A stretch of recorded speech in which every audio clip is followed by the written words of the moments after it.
realmente no existe nada, es un espacio virtual que en condiciones patológicas puede ser ocupado por dos elementos, o por aire, vamos a hablar de un neumotórax, o por líquido, y vamos a hablar entonces de un derrame pleural. De las dos situaciones, dijimos también, es mucho más frecuente que encontremos el derrame pleural que el neumotórax. Nosotros habitualmente, recuerden, neumotórax lo asociamos a un traumatismo, una herida de arma blanca, una puñalada, un puntazo o fracturas costales que rompan la hoja pleural, bueno, en fin. Pero hay situaciones como el de este caso, de este paciente, que en realidad no se deben a un traumatismo, se debe, en el caso que estamos viendo, a una situación quirúrgica, nada más. Fíjense que esta es la placa de alta de ese paciente, recién operado de mediastino, y acá un poco borroso dice hay algunas cosas que se ven de cerca. Para ello nosotros vamos a tomar, digamos, esto, vamos a sacar primero esto, perdón, esto acá, pero quiero sacar esta línea. Fíjense, vamos a ver esta imagen que está siendo ampliada de esta región que está acá. Y fíjense que en la región más externa, más lateral, digamos, lo pueden ver acá también, por supuesto, es el mismo paciente, hay ausencia de trama vascular. No vemos pulmón. Si no vemos trama vascular, quiere decir que no vemos pulmón, que no hay pulmón. Fíjense en el otro lado, en el pulmón del lado izquierdo, cómo tenemos el refuerzo, digamos, a nivel iliar, un refuerzo que es fisiológico, porque ahí están los vasos más gruesos, pero en la medida que nos vamos alejando se van afinando las arterias, las venas, los bronquios, pero no desaparece la trama. La vemos en menor medida. Fíjense en este otro caso, en este otro lado, lo mismo, la zona iliar, más reforzada, digamos, o más evidente la vasculatura, en la medida que nos vamos yendo hacia la periferia, hacia afuera, hacia arriba, hacia abajo, vamos viendo menos, pero en este caso, en toda la región más periférica, estamos viendo la parrilla costal y el vacío, digamos, no hay trama broncovascular. Y fíjense que acá, en esta imagen ampliada, se ve una línea por acá, finita, finita, que viene por acá, me hace como una vuelta, como una curvatura, y acá aparece otra línea también muy finita. Vamos a llevar esta línea de puntos. Fíjense que esta línea de puntos estaría coincidiendo más o menos con eso que está ahí, y esta otra línea de puntos, vamos a traerla acá, la ubicamos por ahí aproximadamente. Esa línea a nosotros nos está marcando el límite del neumotórax, es decir, la hoja parietal de la pleura queda siempre adherida a la pared torácica, queda pegada, esa no se separa. Y la hoja visceral siempre va adherida, va pegada al pulmón. Lo que se produce es una separación de las dos hojas con la creación de ese espacio real ahora por presencia de aire o de vacío, lo que ustedes quieran. Y fíjense que acá se me va a quedar entonces limitado el neumotórax, la zona del neumotórax. No vamos a ver todos los neumotórax de la misma manera. Fíjense este otro caso. Vamos a sacar esto que está acá para que ustedes puedan ver mejor. Lo mismo que esto otro que está acá. Y me dice como dato, digamos, no, o como título creo de esta imagen, a ver si lo puedo bajar, un neumotórax hipertensivo. Aclaramos algo, cuando hablamos de neumotórax hipertensivo, por favor no nos confundamos, la palabra hipertensivo no tiene nada que ver con la hipertensión arterial. Hipertensivo se refiere por la gran tensión, la gran presión que se está generando en este paciente, que se está formando o presentando un neumotórax. Este neumotórax es muy evidente, digamos. El caso anterior, fíjense que lo tuvimos que rastrear un poquito más en detalle, agudizar la vista, etc. Ahora, si yo tengo esta radiografía de tórax de frente, o esta otra, vamos a esta primero, yo observo nítidamente una diferencia entre este hemitórax derecho y este hemitórax izquierdo. Fíjense que este hemitórax izquierdo está dentro de todo, digamos, dentro de lo normal, está conservando su vasculatura, pero la imagen del mediastino, fundamentalmente la silueta cardiovascular, fíjense que está desplazada hacia ese lado. Y miren lo que está pasando en este hemitórax. Un hemitórax negro, un hemitórax radiolúcido, radiotransparente. ¿Se acuerdan cuando habíamos hablado en su momento de las hipertransparencias? ¿Recordamos algo? Lo hipertransparente en radiología es muy negro, porque el término transparente hace alusión a la transparencia del aire. Y el aire radiológicamente es negro. La densidad de aire es radiolúcida, es radiotransparente, la vemos negra. Muy bien, acá hay una hipertransparencia, porque esta región, este hemitórax, está evidentemente más negro que este otro.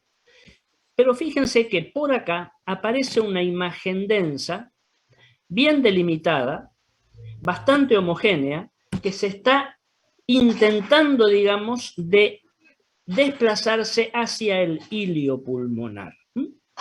Esto que nosotros tenemos acá es lo que vamos a llamar el signo del muñón. ¿Qué es el muñón pulmonar? Es el pulmón colapsado. Una diferencia brusca de presiones, posiblemente pudo haber sido un paciente traumatizado por una herida de arma blanca, es decir, una puñalada, un puntazo, lo que fuera. Hay una diferencia, un desbalance brusco de presiones. La presión que entra, que es positiva, vence a la presión pulmonar negativa, entonces el pulmón se achica, se colapsa. Es un colapso pulmonar, no es una telectasia, que quede claro. ¿Por qué hago la diferencia? Porque la telectasia es el colapso obstructivo. Es el colapso que se produce, sí, pero porque en algún punto de esa vía aérea se produjo una obstrucción. Un tapón mucoso, muchas secreciones, un carcinoma broncógeno, lo que fuera, algo que mecánicamente me obstruye el bronquio. Es un colapso obstructivo, eso es una telectasia. Los otros colapsos son colapsos, pero no atelectasias, porque el proceso no es obstructivo. En este caso, por ejemplo, acá no hubo una obstrucción de la vía aérea, de la vía bronquial. Acá lo que hubo es una enorme presión, hablamos de un neumotórax hipertensivo, que está viniendo desde afuera y me empuja, me colapsa el pulmón. ¿Hacia dónde se va a colapsar siempre el pulmón? Hacia el ilio. Y el pulmón siempre está, signo que no puede faltar. El muñón pulmonar, porque es el límite del pulmón colapsado. Hay casos aún mucho más hipertensivos que este, que nosotros a lo mejor de entrada vemos la imagen y no vemos el muñón. Vemos solamente un hemitórax hipertransparente, pero el muñón está. Cuando es tan marcada la fuerza, el pulmón queda reducido a su mínima expresión y se va a meter por detrás del corazón. Se zambulle en el mediastino.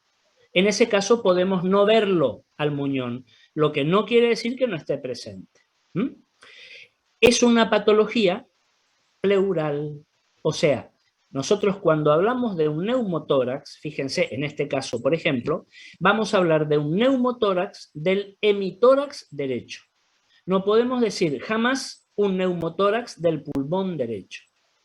La patología no es pulmonar, la patología es pleural.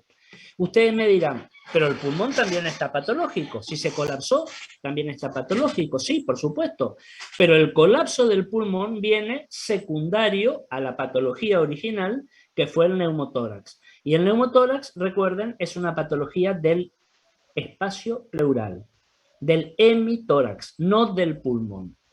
Eso por ahí solemos hablar, o derrame pleural del pulmón derecho o del pulmón izquierdo. No, el derrame pleural no es del pulmón. El derrame pleural es una patología del espacio pleural. Es una patología pleural, eso que nos quede claro. Y fíjense este otro caso que tiene algunas similitudes y algunas diferencias.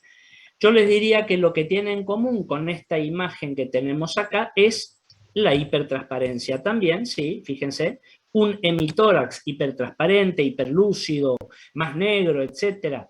No hay trama broncovascular, fíjense que hay ausencia de la trama broncovascular.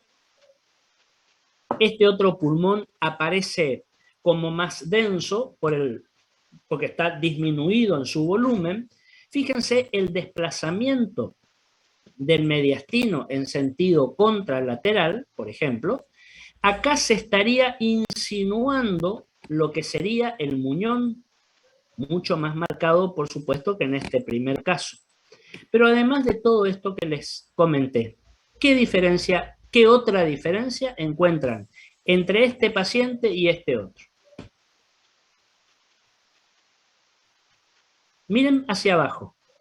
Miren la parte de la base, digamos, la parte inferior, la parte basal. ¿Hay diferencia entre uno y otro? ¿El diafragma?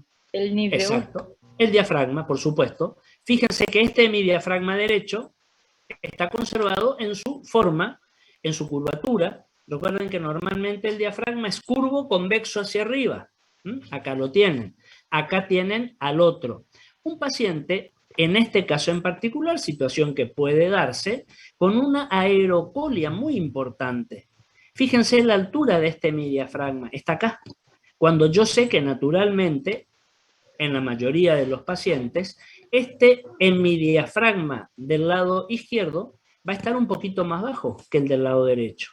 Pero acá hay mucho aire. Fíjense, todo esto que ustedes tienen acá es la superposición de una cámara gástrica, sí, por supuesto, pero fundamentalmente de una muy marcada aerocolia. Un colon que por X razones, digamos, algún problema dispéptico, funcional, colónico, lo que fuera, genera una enorme cantidad de gas. Paciente, piensen ustedes, de pie para tomarse la radiografía, el gas colónico siempre va hacia arriba, busca la parte más alta, y la parte más alta de todo el marco colónico es el ángulo esplénico, la flexura esplénica. Por eso lo vemos así. Pero, volviendo a lo nuestro, este hemidiafragma derecho tiene una conformación, un diseño, una forma normal. Miren en este otro caso. Fíjense que este hemidiafragma, entre comillas, lo vemos absolutamente recto, pero muy recto, muy definido, muy marcado, muy delineado. Fíjense el ángulo que forma con la pared, este ángulo costofrénico, que normalmente debe ser un ángulo agudo, acá lo tenemos como un ángulo recto, digamos. Esto porque este paciente lo que está presentando es esta situación que está acá. Es un hidroneumotórax. ¿Qué es un hidroneumotórax? Las dos situaciones que habíamos hablado de patologías pleurales juntas, en un solo combo, en una sola. Es decir, aire y líquido, libres los dos dentro de ese espacio pleural. Cuando yo tengo este neumotórax tan marcado, con este muñón que acá, fíjense, está casi el pulmón reducido a su mínima expresión, metido ahí atrás del corazón, y encuentro esto no es el diafragma, esto es un nivel hidroaéreo. ¿Por qué? Porque acá hay líquido en el espacio pleural, aire por arriba y líquido. No conozco al paciente, pero si lo pensamos, digamos, racionalmente, lo más probable es que este líquido sea sangre. Es decir, que a causa de este neumotórax, que sí es traumático, posiblemente haya sido producto de un traumatismo de arma blanca, una herida abierta, cortante, lo que fuera, produjo la entrada de este vacío, digamos, pero a la vez un sangrado. Recuerden ustedes que muchas veces se interesan todos los vasos, las arterias intercostales, y se pueden lesionar y van a generar este derrame pleural hemático. Esta es la sumatoria, fíjense lo que les voy a decir, de un neumotórax más un hemotórax. ¿Qué es hemotórax? Sangre en el espacio pleural. Por eso a esta situación la podemos llamar también hemoneumotórax. ¿Es lo mismo que hidroneumotórax? Y casi que sí. ¿Por qué les digo? Porque si yo les digo hidroneumotórax, es líquido y aire, pero no especifico qué líquido. Puede ser sangre, puede ser pus, pueden ser exudados, lo que fuera. Pero si yo les digo hemoneumotórax, estoy diciendo sangre y aire en el espacio pleural. La diferencia fundamental es esto que está acá, esto que está acá. Y fíjense, volvemos a su lugar a estas imágenes. Fíjense que acá estaría ese muñón pulmonar, y fíjense lo que es este otro, que lo vamos a pasar para acá. Fíjense, un muñón pulmonar bastante, no tan pequeño como en el caso que estamos viendo acá, pero la presión que se ejerce es mayor, porque fíjense que está empujando casi en su totalidad a ese muñón al mediastino. Esto entonces es un neumotórax hipertensivo acá, y acá sumado a eso la presencia de líquido, que como decíamos por ahí podrá ser sangre. Pienso que es lo más probable que sí, que eso sea sangre. Fíjense este otro caso. Hay una imagen que está por acá. Se había tenido una interpretación errónea, no importa, pero esto es un hidroneumo. Fíjense, bien marcado en este hemitórax, ausencia de trama, nivel hidroaéreo. Fíjense esta densidad, muy densa, muy blanca, muy homogénea, y me está haciendo signo de la silueta positivo con todas las estructuras que está tocando. Es decir, con el corazón, con el diafragma, con la pared torácica. Signo característico del derrame pleural. Le hago el perfil, muy bien, fíjense, acá lo vemos de lado a lado, pero porque estamos superponiendo el hemitórax izquierdo, que es el afectado, con el derecho, que está sano, digamos. Y la pregunta es, nos dice acá abajo, ¿dónde está el muñón pulmonar? El muñón pulmonar puede estar tan reducido a su mínima expresión que lo vamos a ver superpuesto en toda esa zona que nosotros estamos observando ahí. ¿Alguna pregunta hasta acá? ¿Alguna pregunta, alguna duda, algo que quieran hacer, que no esté claro? Otros casos ya un poquito más complejos, no me llegan a interesar demasiado, los presentamos. Fíjense, una radiografía de tórax de un niño, proyección de frente, proyección de perfil, como está acá, y se había hablado, digamos, el chico tenía una disnea aguda postraumática, habrá tenido un traumatismo X, digamos, y comenzó con una disnea aguda postraumática, después del traumatismo. Y diagnóstico correcto, en este caso dice una hernia gástrica por ruptura diafragmática. Con el traumatismo lo que se produjo fue una ruptura del diafragma, situación que se puede dar muchas veces en los chiquitos que salen despedidos de los automóviles cuando hay un accidente automovilístico, y se puede llegar a herniar el estómago porque se rompe el diafragma. Pero fíjense, esto que está acá es una sonda nasogástrica, colocación de una sonda nasogástrica previa a la cirugía. Fíjense que la sonda nasogástrica, observen ustedes, está en el tórax. ¿Pero por qué razón? Y porque el estómago se hernió y está en el tórax. Siempre tenemos que tener mucho cuidado cuando se va a colocar una sonda nasogástrica, sobre todo en un chiquito. Piensen ustedes la textura de los tejidos, sobre todo a nivel del esófago. El esófago es un órgano, ustedes recordarán, muy blandito, por decirlo de alguna manera. La pared esofágica no es una pared muy resistente en un paciente adulto. Si eso lo llevamos a un niño, fíjense que es peor todavía. Entonces, recuerden, y esto a nivel de un paciente pediátrico, de un paciente adulto, añoso o el que fuera. Mucho cuidado con maniobras invasivas en el esófago. Cuando metemos lo que fuera, una sonda, un catéter, lo que fuera, mucho cuidado. Y si se puede hacer bajo control imagenológico, mejor todavía.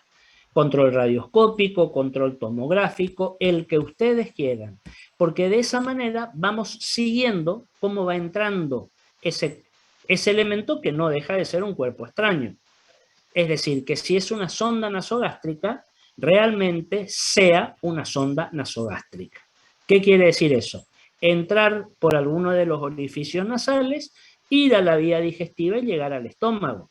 Nos hemos encontrado muchas veces con sondas nasogástricas que van a la vía respiratoria, porque en lugar de ir al esófago fueron a la laringe, y después pasó a la tráquea, etcétera, etcétera.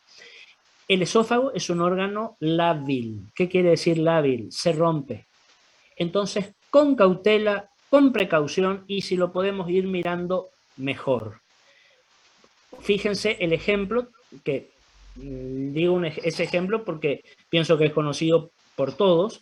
Hace unos años, pocos años, esta locutora de Buenos Aires, Pérez Volpin, que falleció a raíz de una maniobra iatrogénica. Creo que se le iba a hacer una esofagoscopía o una gastroscopía, no me acuerdo. La cuestión es que se entró con el instrumental, con el esofagoscopio, el gastroscopio, y hubo una perforación y eso se descubrió. Eso en la autopsia apareció. Hubo un neumomediastino y ahí toda una serie de complicaciones, por supuesto, y le costó la vida, se murió esta mujer. Entonces, toda maniobra invasiva, recuerden siempre con cautela, con cuidado y, si se puede, bajo cualquier control imagenológico, mejor todavía. Esta imagen, más que para contestar un poco todo esto, dice un chico con una insuficiencia ventilatoria severa, se pensó, en un neumotórax, por acá existiría. Neumomediastino, en una radiografía simple de tórax, no es muy definitoria la imagen. Lo que sí quiero mostrarles es esto que está por acá, que por ahí lo vamos a ver y no lo vamos a interpretar. Si yo digo enfisema subcutáneo, estoy diciendo aire o gas que está desplegando, disecando los planos blandos, digamos, de la pared torácica. Es un chico, o puede ser un adulto también, que tiene una clínica bastante determinada, porque si usted duele mucho, cuando ustedes lo tocan al niño o van a intentar revisarlo, percutirlo, lo que fuera, cuando ustedes lo tocan y lo comprimen un poquito, lo aprietan un poquito, duele mucho.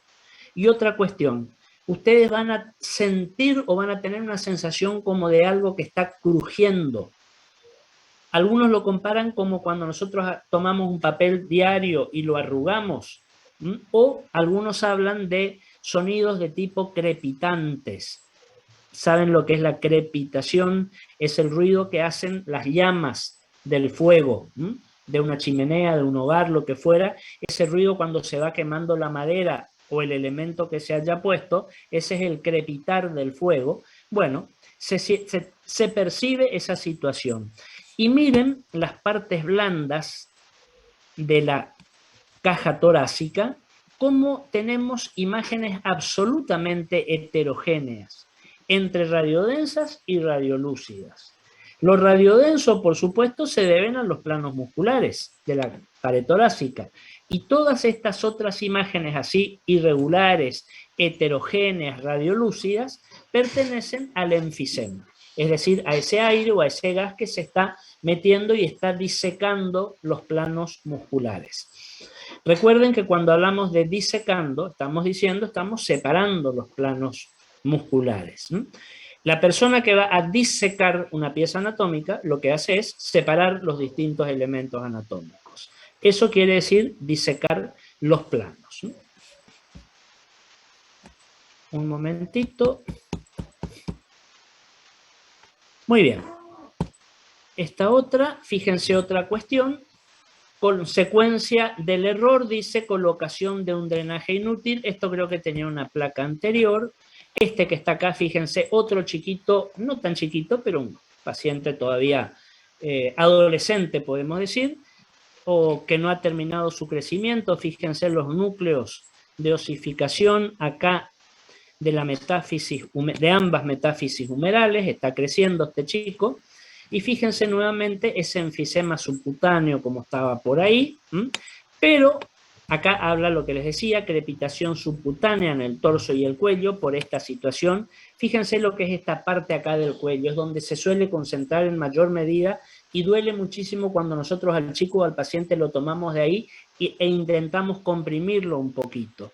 Fíjense que si hablamos de neumotórax, porque pensamos en que podía ser un neumotórax, muchas veces vamos a terminar con esto. Es decir, colocando un drenaje como tratamiento del neumotórax. Hay que descomprimirlo, etcétera, etcétera, y demás. Pero en este caso, fíjense que se presenta un agravamiento en un paciente grave. ¿Por qué un agravamiento?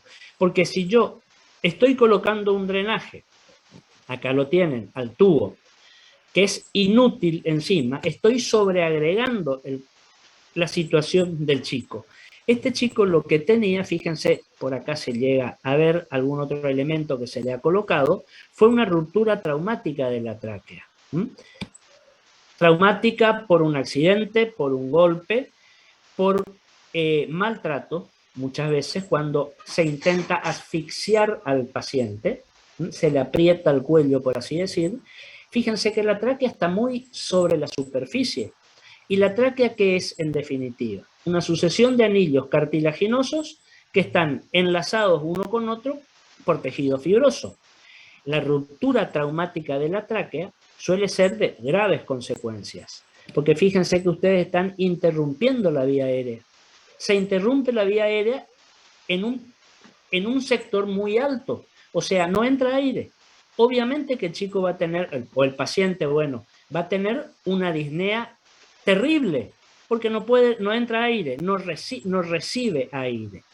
De ahí que hay que tener mucho cuidado con todo lo que sea el chiquito o el chico traumatizado, sobre todo en la región del mediastino y también del tórax. Yo les diría, siempre seguramente, bueno, lo primero que vamos a pedir o que vamos a hacer por ahí, porque es lo que tenemos a mano en el momento, lo más fácil, lo más accesible, digamos, para poder hacer, es la radiografía. Sí, pero ese chico tiene que ir a una tomografía computada. Y si tienen un tomógrafo a mano, en el mismo momento la tomografía computada. ¿Por qué razón? Porque la tomografía computada les evalúa todos los espacios torácicos. ¿A qué me refiero con espacios torácicos? Evalúa la parte pulmonar, evalúa el espacio pleural, evalúa el espacio mediastinal, evalúa la región infradiafragmática, porque ya podemos seguir y hacemos una tomografía de tórax y de abdomen, con un resultado inmediato para saber, en definitiva, qué conducta se va a seguir. Antes de ser quizás iatrogénicos y agresivos con el chico, y meterle un tubo, un caño, esto, lo otro, sonda y demás, bueno, pero tengamos un diagnóstico primero. ¿De acuerdo? Eso es una cuestión que en el chico traumatizado tenemos que tener muy en cuenta. Lo mismo, esto es aplicable al paciente adulto traumatizado, obviamente. ¿Alguna pregunta hasta acá? No, Vamos a... ¿Sí? no, digo que no, ahora no hay preguntas. Perfecto. Bueno, vamos a ver el último punto de estos 8 ítems que habíamos hablado. El mediastino. Fíjense que de alguna u otra manera, en varios de los puntos anteriores, de los 7 puntos anteriores, hicimos referencia al mediastino. El mediastino es una zona que nosotros por ahí es como que no la incorporamos al resto de las estructuras. Nosotros decimos tórax en un niño sobre todo y pensamos algo pulmonar, una neumopatía, lo que fuera, algo pulmonar. Pero recuerden que en el mediastino, es decir, ese espacio anatómico que está en el medio entre ambos pulmones, la pared torácica anterior por delante, la pared torácica posterior y la columna por detrás, hay elementos que son vitales. Y es una zona que es pasible de una serie de patologías, pero que en este momento se las pueden estudiar con toda corrección y con toda satisfacción. Antes, el mediastino, como se solía decir, era tierra de nadie, porque no podíamos tener una imagen. Fíjense que se hablaban de mediastinoscopías o de mediastinotomías exploratorias para ver qué era lo que pasaba. En este momento, con radiología, bueno, no en tan gran medida, con ecografía, con tomografía computada, etcétera, tenemos muy buen acceso. Piensen ustedes algo. A nosotros, yo les diría que la tomografía computada nos abrió las puertas del mediastino. Es decir, nos permitió entrar a ver qué pasaba, qué había ahí adentro. Y cuando hablamos de mediastino, a pesar de haber muchas cosas, muchos elementos anatómicos, quise decir, lo diría elemental para evaluar en cualquier paciente es la silueta cardiovascular, que yo pienso que va a ser el ocupante más importante del mediastino. Si nosotros esto lo traemos al paciente pediátrico, que es lo que estamos viendo, para interpretar el mediastino, para aprovechar la imagen, hablamos de radiología por ahora. Nos dice, para interpretar una radiografía de tórax, conviene responder a las siguientes preguntas. Y vamos a ir viendo distintos casos y vamos a ir aplicando este interrogatorio, digamos, que nos va a ser muy útil. Primera pregunta, ¿el tamaño cardíaco es normal? Para eso, recuerdan, vamos a tener que aplicar el índice cardiotorácico. ¿Se acuerdan que lo habíamos hablado en su momento? ¿Qué era el índice cardiotorácico? No es el tamaño del corazón. No, no lo podemos definir así. Es la relación que existe entre el tamaño del corazón con el tamaño del tórax, que nos va a dar como resultado un corazón de dimensiones normales o un corazón que esté agrandado, una cardiomegalia. Es un índice. No me define el tamaño objetivamente, porque si no yo tendría que hablar, por ejemplo, en centímetros. Pero al ser un índice no tiene unidad, es una cifra, es un numerito, es un índice solamente. La primera pregunta para evaluar esta silueta cardiovascular, si el tamaño cardíaco es normal. Yo acá pondría una respuesta anteriormente, que sería la siguiente. Si la respuesta es sí, es normal, listo, se terminó nuestro interrogatorio. Se terminó nuestras dudas o nuestro estudio acerca del tamaño cardíaco. Ahora, si la respuesta, después de aplicar el índice cardiotorácico es no, es decir, el tamaño cardíaco no es normal, primera conclusión, ese chico tiene una cardiomegalia, un agrandamiento cardíaco.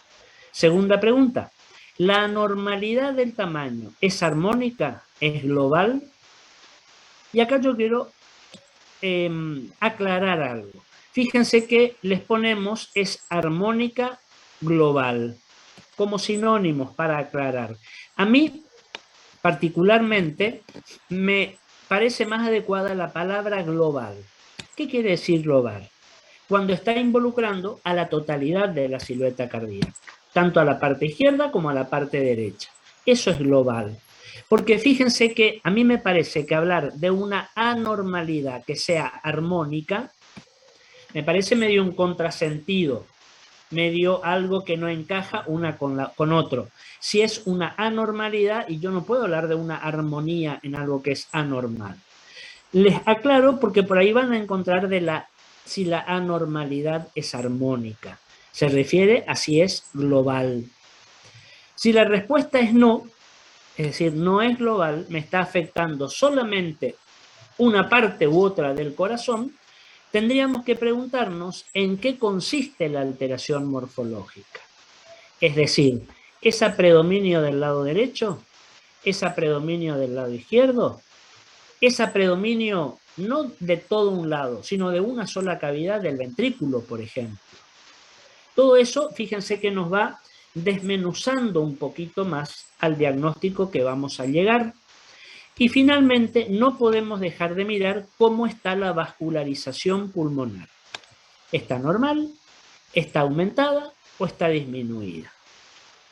¿Por qué es importante evaluar la silueta cardiovascular? Hablo de un paciente pediátrico, de un chiquito. Porque muchas veces el aumento del tamaño cardíaco, es decir, la cardiomegalia, o que no sea global, que esté afectando más a un lado, a una mitad que a la otra, etcétera, nos puede hablar de una malformación cardíaca congénita. Que eso vamos a hablar de alteraciones cardíacas congénitas la clase próxima, las básicas, porque hay una enorme cantidad. Entonces tenemos que hacer un diagnóstico rápido.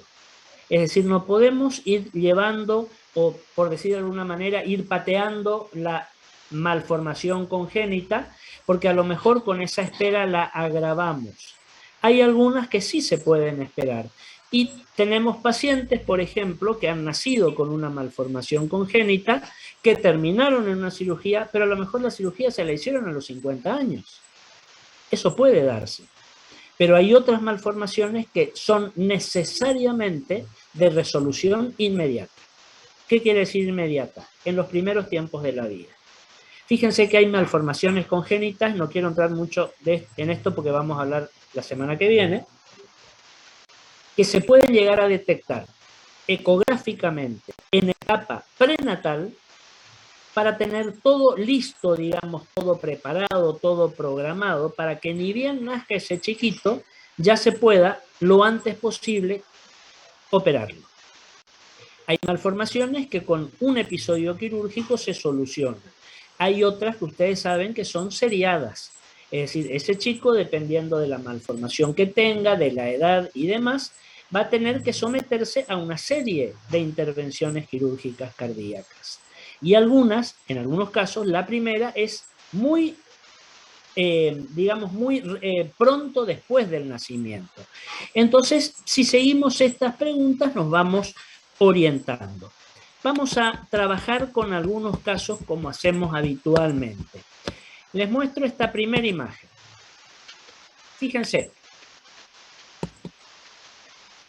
Me encuentro con esta imagen, una radiografía de tórax, donde lo que yo estoy viendo, fíjense, es, necesito es tomar el índice cardiotorácico. Como signo o como antecedente, podemos decir o presentar esto que está acá. Hay un incremento difuso en la trama pulmonar. Fíjense que es un pulmón que lo vemos como sucio, digamos, ¿no? Un pulmón que no tiene quizás toda la transparencia que yo quisiera encontrarme. Bueno, evaluemos el corazón. Primera pregunta, ¿se acuerdan? ¿El tamaño cardíaco es normal? Muy bien. Una línea central sobre el centro, sobre la línea medial del tórax. Otra marcando el punto más extremo del corazón sobre el lado derecho, acá marcada en puntos blancos. Hacemos lo mismo en el punto más extremo del corazón sobre el lado izquierdo, acá marcada con puntos colorados, borde derecho de la silueta cardiovascular, como me dice acá en la aclaración, borde izquierdo de la silueta, la línea media que va a ir a través de la línea media de los cuerpos vertebrales, y vamos a marcar otra línea que es esta que aparece acá medio desapercibida, sobre el borde interno de las costillas, es decir, el punto más extremo, más saliente de la caja torácica. ¿Qué solíamos hacer con esto? Acá lo tenemos. Fíjense, esta es una manera más rápida, si se quiere. Recuerden que de la otra manera medíamos, sumábamos, dividíamos. Bueno, diámetro derecho cardíaco, diámetro izquierdo cardíaco. Los proyecto acá, en este hemitórax izquierdo, en la base. Diámetro derecho lo traigo por acá, diámetro izquierdo lo traigo por acá. Fíjense que la sumatoria del diámetro derecho más el izquierdo está casi tocando esta línea que está acá. Es decir, este corazón ocupa el 50% o casi el 50% del ancho torácico. Dicho de otra manera, este corazón puede entrar 2 veces en el ancho torácico. Dicho de otra manera, si lo paso a números, como habíamos visto, esto, si yo pongo números a este índice cardiotorácico, y tengo que hablar de 0,5 o 0,50 aproximadamente. Recuerden que los valores numéricos correctos, normales, mejor dicho, son de 0,50 para abajo. Si tiene 0,45, 0,40 no me preocupa. Sí me va a preocupar si supera ese valor de 0,50, 0,55, 0,60, 0,80 o lo que fuera. Dicho de otra forma, decíamos recién, la medida del diámetro transverso cardíaco cabe justo dentro del hemitórax izquierdo. Es lo ideal.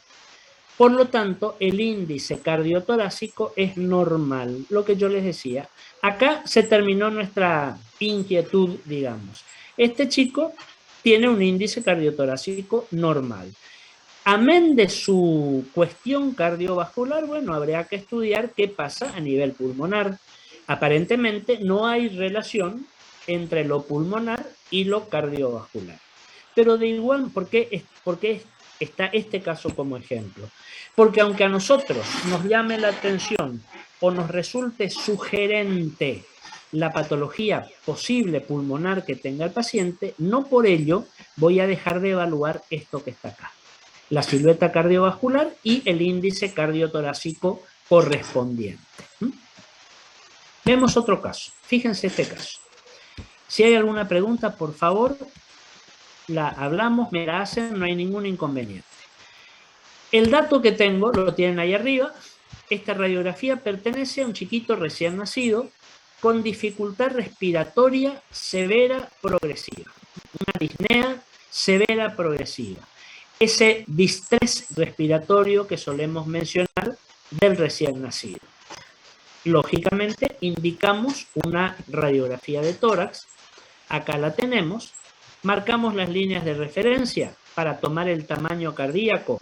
Fíjense la línea que va por el centro del tórax, sobre el borde derecho cardíaco, sobre el borde izquierdo cardíaco y la línea externa, digamos, sobre la pared torácica. Traslado esto que está acá lo tengo, esta medida que está acá arriba, la traslado acá, y fíjense esta distancia que me falta como para llegar o tocar esa línea de puntos blancos. La medida del diámetro transverso cardíaco cabe de sobra, cabe holgadamente dentro del hemitórax izquierdo. ¿Qué quiero decir con esto? ¿Que el tamaño cardíaco está disminuido o está relativamente disminuido? No. Lo patológico no es que el corazón esté más chico, no. Lo patológico en cuanto a los diámetros cardíacos es que el corazón esté más grande. Pero ustedes me dirán, pero acá parece más chico porque falta este segmento para llegar. No, no, no. Este chico lo que está teniendo es una hiperinsuflación pulmonar.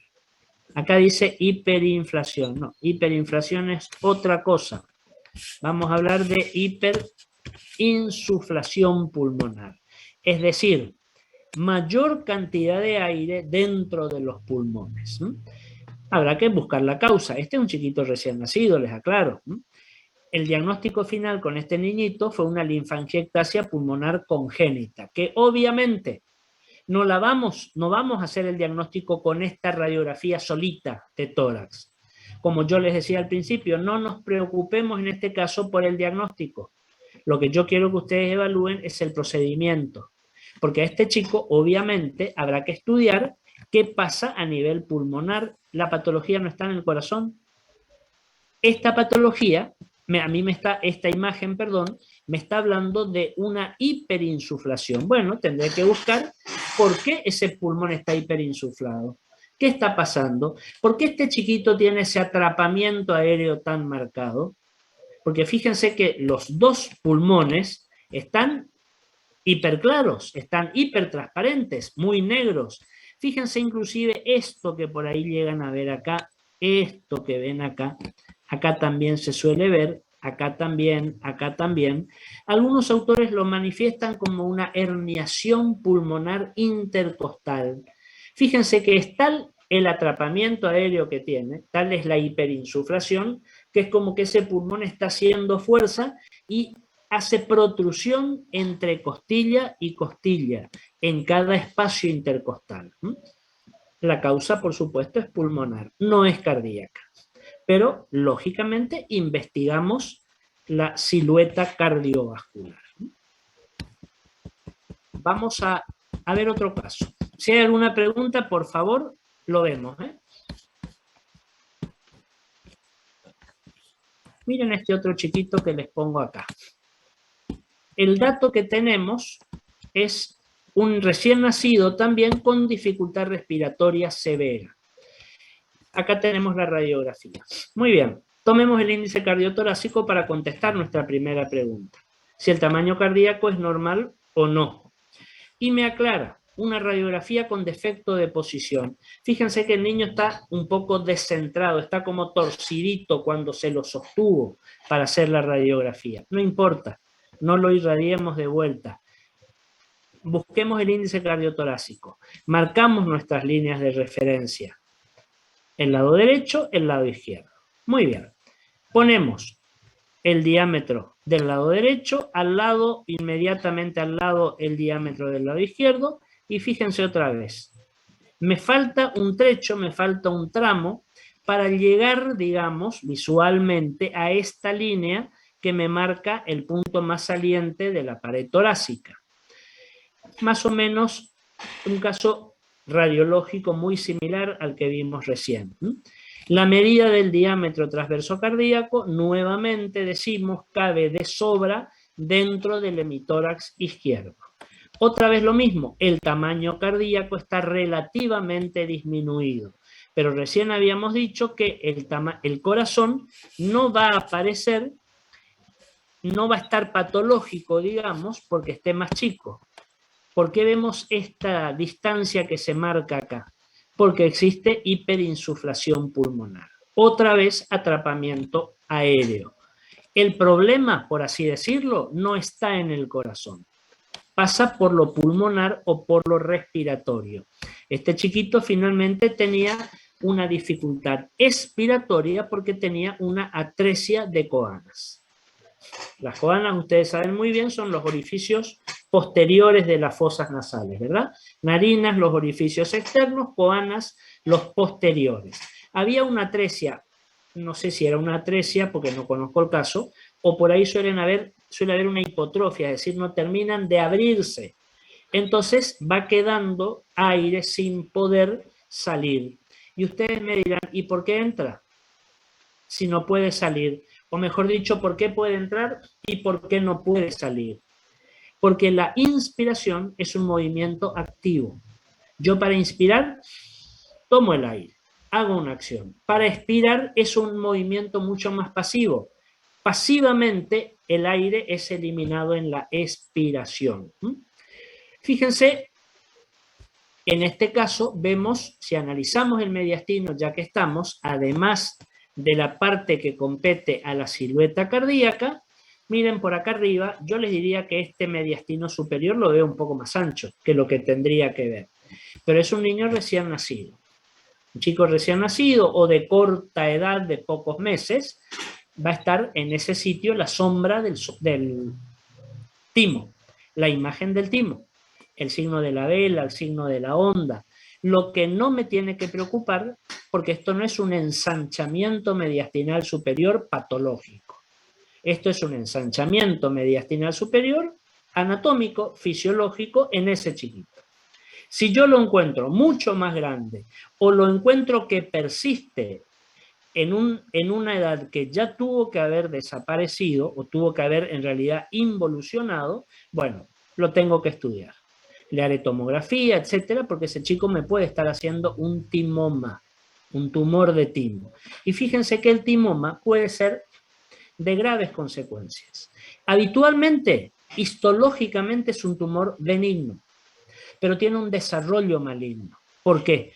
Porque al crecer comprime elementos vitales. Comprime la tráquea, comprime los grandes vasos del mediastino superior y eso puede inclusive llegar a terminar con la vida del chico, si no se lo diagnostica a tiempo para poder actuar en consecuencia. ¿Alguna pregunta hasta acá? Otro caso. Acá arriba me dice, esperen un segundito, radiografía simple de tórax de una consulta neumonológica, X, no me aclara cuál. Vamos al índice cardiotorácico. Las líneas de referencia, el lado derecho y el lado izquierdo, lo sumamos y lo transportamos acá. Y miren lo que pasa. La medida del diámetro transverso cardíaco no cabe, no entra dentro del hemitórax izquierdo. Por lo tanto, el tamaño cardíaco está aumentado. Podemos decir que hay una cardiomegalia. ¿Terminó acá nuestra historia? No, porque hay una cardiomegalia. Entonces tenemos que pasar a la otra al otro punto, a la otra pregunta. ¿La normalidad de tamaño, la cardiomegalia, es global? ¿Qué quiero decir con eso? ¿Me está involucrando a los dos corazones? Por favor, el corazón es uno solo. A las dos mitades, digamos, que tienen dos funciones diferentes, si ustedes quieren. Bueno, veamos. Diámetro del lado derecho, lo transportamos al izquierdo y lo duplicamos. Repetimos la misma medida. El diámetro derecho cabe 2 veces en el lado izquierdo. El tamaño, el aumento del tamaño de este corazón o la cardiomegalia es global armónica. Hay una cardiomegalia global. Ojo, esto no me está midiendo tamaño del corazón, no me está por decir si hay cardiomegalia o no. Ya sabemos que hay cardiomegalia. ¿Por qué? Porque el derecho más el izquierdo no entraban en el hemitórax izquierdo. Acá yo quiero averiguar si el corazón está agrandado, si está cardiomegálico en forma global, es decir, me competen la parte izquierda y la parte derecha.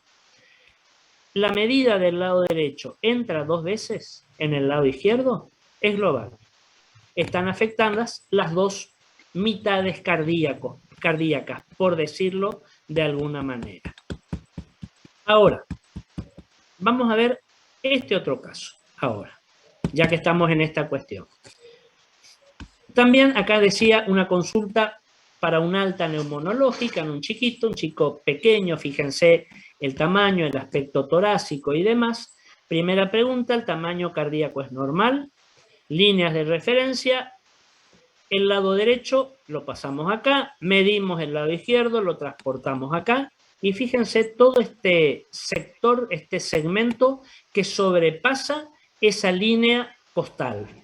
Por lo tanto, confirmamos una cardiomegalia. Obviamente, el tamaño cardíaco está aumentado. Primer paso, confirmamos que el tamaño está aumentado. Ahora, yo quiero saber lo otro. ¿La anormalidad de tamaño es global? Hay situaciones como esta que ustedes tienen acá, que están viendo, que yo les diría que a simple vista ustedes pueden darse cuenta si es global o no. Si están afectadas o agrandadas, tanto la parte derecha como la izquierda, o hay predominio de alguna de las dos. Vamos a hacer la maniobra que hicimos recién. Tomamos la distancia, el tamaño, la longitud del lado derecho del corazón y lo vamos a transportar o a intentar transportarlo para que entre 2 veces en el lado izquierdo. Imposible. Fíjense a dónde nos fuimos. El diámetro derecho no cabe 2 veces, en el lado izquierdo. El aumento del tamaño obviamente es a expensas de un predominio del derecho. Estará afectado el ventrículo derecho, la aurícula derecha, ya se estudiará cardiológicamente. Esto se trataba, dice acá, de una cardiopatía con hiperflujo.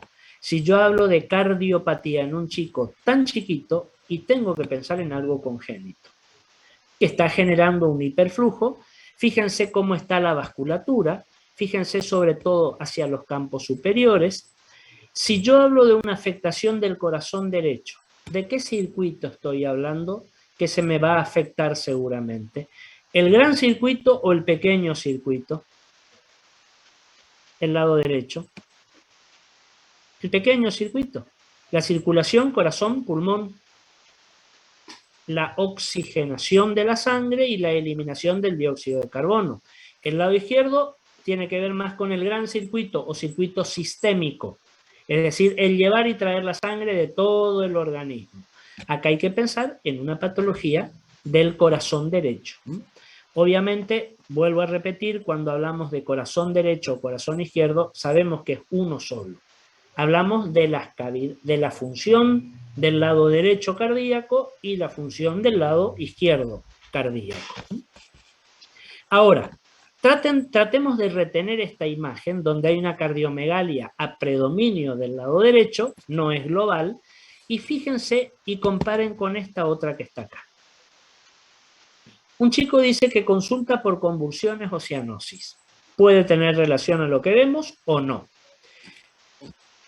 Tamaño cardíaco normal, tomemos el tamaño cardíaco derecho, lado izquierdo, lo proyectamos en el hemitórax izquierdo, bueno, me fui, me pasé de esta línea, de este límite. Por lo tanto, el tamaño cardíaco está aumentado. Es decir, el primer diagnóstico certero que voy a realizar es, hay una cardiomegalia. Y una cuestión, ojo, una acotación que me hace acá abajo. Mediastino superior vacío. Fíjense lo angostito de este mediastino. Y estamos hablando de un chico chiquito, de un recién nacido. En este caso nació con una ausencia del timo. No es frecuente, pero suele pasar. No había timo. Muy bien.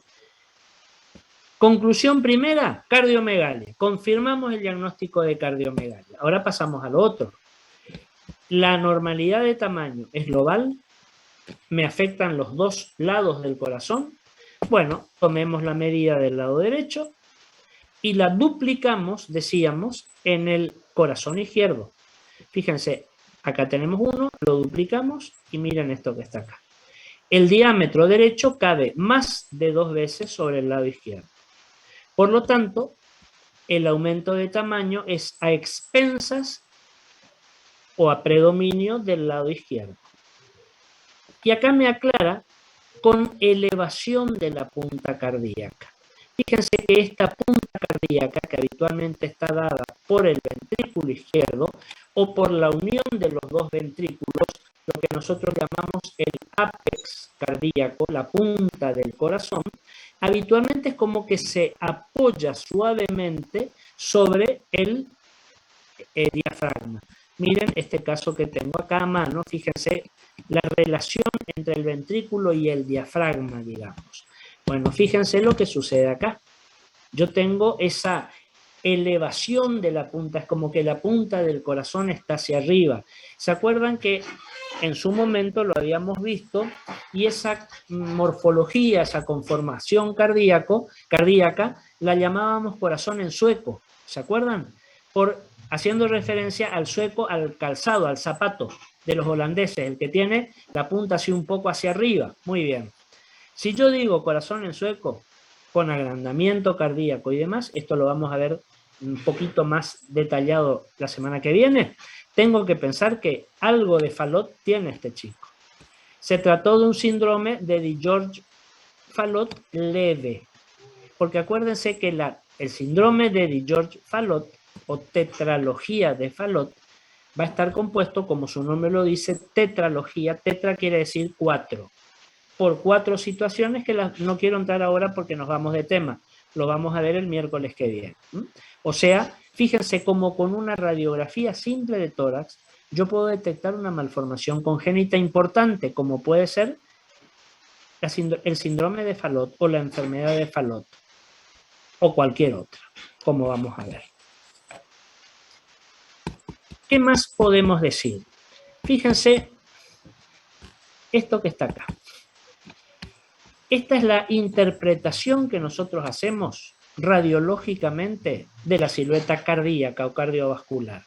En realidad, la silueta radiológica, como nos dice acá, esto es muy cierto, es una muy rudimentaria visión, porque yo estoy viendo prácticamente contornos, pero yo no veo detalle cardíaco. Así vemos una silueta cardíaca normal. Fíjense lo que les decía, esta relación, por así decir, de la punta con el diafragma. Pero podemos llegar a encontrarnos con esto que está acá. Deformaciones típicas, digamos, de la silueta cardíaca. Una dilatación del ventrículo derecho. Recuerden que el ventrículo derecho se me va a proyectar por delante y sobre la base del corazón. Se dilata, aumenta el ventrículo derecho y es como que la punta del corazón, fíjense, se va hacia arriba. Cuando por ahí la patología compromete al ventrículo izquierdo, el ventrículo izquierdo es como que se agranda y se agarra, se apoya más en el diafragma. Va a estar más hacia abajo. Lo vamos a ver dentro de las malformaciones cardíacas que yo les comenté. Y finalmente, con esto prácticamente estamos terminando. El último punto que habíamos dicho era tener en cuenta la trama vascular. Si es normal o si no es normal. Y acá sí, me tiene que preocupar si la vemos en menor medida o si la vemos acentuada. Fíjense, nosotros cuando vemos o apreciamos la trama vascular del pulmón, de eso se trata, estamos evaluando esto que está acá. Aclaramos, este es un paciente, digamos, al que se le está haciendo una angiografía pulmonar, un estudio contrastado de los vasos pulmonares. En este caso, una arteriografía pulmonar, lo que yo estoy viendo acá es el árbol arterial, por supuesto. En este caso estoy haciendo una flebografía o una venografía pulmonar y lo que yo estoy viendo acá es el árbol venoso, por así decir. Lo que yo veo en una radiografía de tórax habitualmente es esto que está acá. Es decir, la superposición del árbol arterial más el árbol venoso. Y fíjense, por favor, este esquema que no es real, digamos, porque esto está coloreado a propósito. Fíjense el calibre de los vasos a nivel del ilio. Los vasos más grandes, más gruesos, más gordos, los vamos a ver siempre, ya sean arterias o venas, a nivel del ilio. Porque en la medida que nos vamos metiendo, fíjense cómo se van dicotomizando y afinando siempre ese trío inseparable que dijimos, la arteria, la vena y el bronquio. Esto a mí me explica que yo en la zona iliar o en la zona periliar vea más trama pulmonar, más trama vascular, vea mejor la trama. ¿Hay un refuerzo? ¿Está aumentada? No quiere decir eso. Anatómicamente la vamos a ver más marcada. Fíjense que no digo más reforzada, digo más marcada, porque el calibre de los vasos es mayor simplemente por eso. Si me voy a una región más alejada, más parailiar, fíjense cómo el calibre de los vasos disminuye, lo voy a ver menos. Y si me voy a la zona más periférica, más externa, prácticamente no veo. Lo que no quiere decir que sea un neumotórax, ¿eh? Ojo, veo muy poco, pero fíjense como si yo miro en detalle, sí voy a ver, veo menos porque los vasos son más finos. Las arterias, las venas, los bronquios, por esa dicotomización y ese afinamiento, son más finos. Así es como nosotros debemos ver normalmente la vasculatura pulmonar. Cuando a mí esto, en el niño no tanto, pero si yo esto lo traslado a un adulto, y ustedes se acordarán, y no lo tengo diseñado de esta manera, y veo que hay un aumento de la vasculatura y que hay un refuerzo más a favor de los campos superiores, y bueno, no puedo no pensar en que ese paciente no me está haciendo una insuficiencia cardíaca. Acuérdense que uno de los signos de la insuficiencia cardíaca, radiológicamente hablando, era la redistribución del flujo sanguíneo hacia los campos superiores. En el niño, la insuficiencia cardíaca no suele ser esencial, es decir, propia de una falla cardíaca, per se. Suele ser secundaria a una malformación cardíaca, que eso lo vamos a ver la semana que viene. O sea, por eso se suelen hablar insuficiencias en el niño secundarias, no primarias como en el adulto, o esenciales. ¿Secundarias a qué? Y lo más probable alguna malformación cardíaca congénita. Muy bien. ¿Alguna pregunta? Si no hay preguntas, entonces acá finalizamos esta imagen. Recuerden entonces esto, la trama broncovascular, que me interesa que lo recuerden, porque a partir de esto vamos a arrancar la semana que viene con el último tema, que va a ser el análisis o la visualización de las cardiopatías congénitas más frecuentes. Vamos a tomar un grupito de ellas, porque son innumerables. Vamos a tomar las que por la incidencia, por la frecuencia, ustedes pueden llegar a verlas, a encontrarse con ellas más frecuentemente. Muy bien. ¿Alguna pregunta? No, doctor. No, doctor. Nos vemos entonces la semana próxima, miércoles 19:30, como siempre. sería nuestro último encuentro entonces. Nos vemos la Doctor. semana que viene. Doutor, Alô, professor. só um parênteses. Luego. Só um parênteses. Este domingo passado, houve prova de revalida em Brasil e houve uma questão que eu vou poner em chat para que mirem. É sobre um tema que você dijo. ¿Cómo no? ¿Lo vemos la semana que viene? Sí, por supuesto. Envia aí ao chat uma questão que houve em el revalida agora, Ajá. el domingo. Ajá. E é sobre violência infantil. Ah, perfecto. Sí, cómo no, sí, lo hablamos. La próxima, tá. Lo hablamos el miércoles, por supuesto. Sí, sí, no hay ningún Bueno. problema. Tchau. Hasta luego. Gracias.